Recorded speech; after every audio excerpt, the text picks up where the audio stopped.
Good morning. I'm Colin Chisholm, Staff Sergeant, Calgary Police Service Homicide Unit. A joint investigation between the Homicide Unit, the Missing Persons Team, and the Centralized General Investigation Section has led to the arrest of one man in relation to the disappearance of Shannon Burgess. Shannon, 25, was last seen by a family member at approximately 12:30 a.m. on Thursday, November 27, 2014, at her residence in the 1900 block of Spiller Road, Southeast. When she didn't arrive for plans with family and friends on the Sunday, the family became concerned and reported her missing. An ongoing search warrant continues to be executed at the Medela Burgess residence, where Shannon's body has been recovered. Joshua Burgess, 29 years old, is charged with one count of second-degree murder. His next court appearance is tomorrow, July the 6th, 2015. What led up to charges being laid now?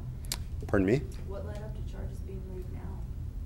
Well, this has been a long-standing investigation, obviously over 7 months. It transitioned from a missing persons investigation to a homicide investigation within the last week. Can you tell me why that transitioned into that? How did you find her body? How did we find her body?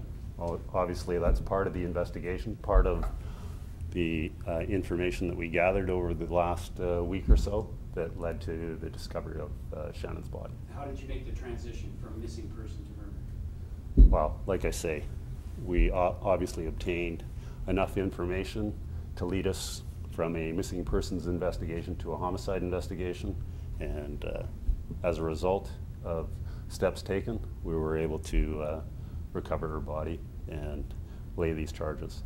When exactly did you find the body? We found the body. We found the body on Friday. Had the house been searched before? There had been a cursory search of the house done.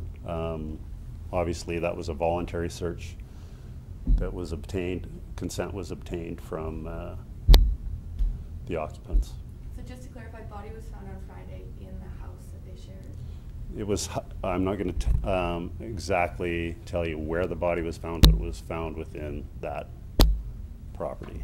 And can you just confirm the relationship between Shannon and Josh in terms of if they were married or separated? They were married at the time. Were they going through a separation or divorce?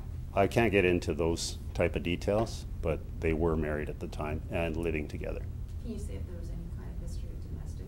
There was no history of domestic conflict, domestic violence whatsoever in that relationship. So you weren't called to that residence at all on any other occasion? We were not called to that residence in relation to any domestic matters. Okay. Can you say if the body was found inside or outside of the home? Still before the courts, so I can't get into that right now. Can you say what led to you finding the bodies? Was it a public tip? Was it? That was part of the investigation, actually. It wasn't a tip. It was basically, as the investigation progressed, it rapidly transitioned from a missing persons investigation to a homicide investigation. Was there ever any other suspects in it? There were no other suspects in it in relation to the disappearance of Shannon. Was Mr. Burgess still living in the home at the time? He was. So are police still at the house right now? Yes, they are. So the investigation is continuing? Absolutely, yeah. We're making sure that we obtain all evidence that we can possibly come across in relation to this investigation. Is the man who was arrested and charged cooperating with police? He has been cooperative. Can Is you he in say that? custody now? Sorry. Sorry? Can you say if he made an attempt to hide the body? Well,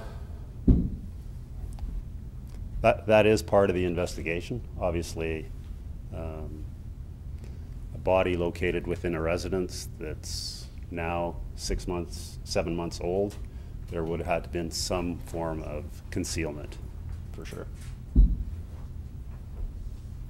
Is he in custody now? He is in custody, yes. And do you have an age for him? He's 29. And she was?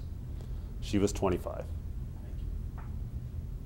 Can you go back to the incident of Fish Creek pictures? Was there ever any connection?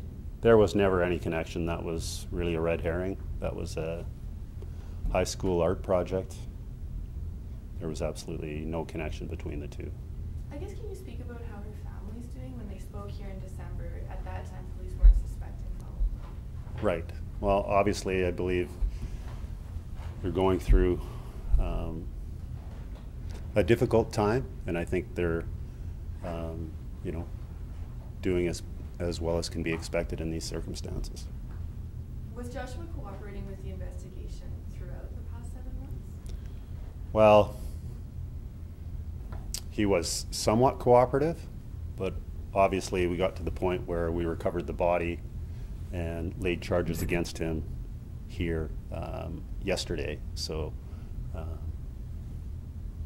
he was cooperative recently. And he appeared to be cooperative initially. And where do you go from here?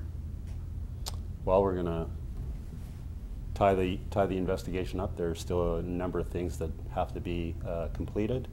The autopsy is scheduled for tomorrow, and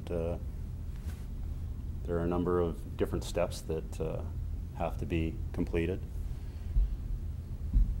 And you said he's in court tomorrow? He is in Not court. Tuesday? I believe it's tomorrow. Okay. Was there any sort of weapon located in the home? There was never a weapon located in the home.